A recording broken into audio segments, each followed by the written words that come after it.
Is your Ford Focus showing parking aid malfunction service required on the dashboard? Here's what Ford officially says and what you should do. Before we begin, subscribe, like, and comment if this video helps you.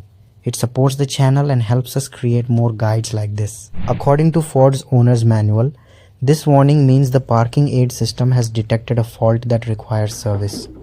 In some cases, the issue may be caused by mud, ice, snow, water, or another obstruction covering the parking sensors. Ford recommends cleaning all parking sensors on the front and rear bumpers, then restarting the vehicle to see if the message clears. If the warning remains after cleaning and restarting, Ford advises having the vehicle checked by an authorized Ford dealer or qualified technician. A diagnostic scan is required to identify the exact fault before replacing any parts.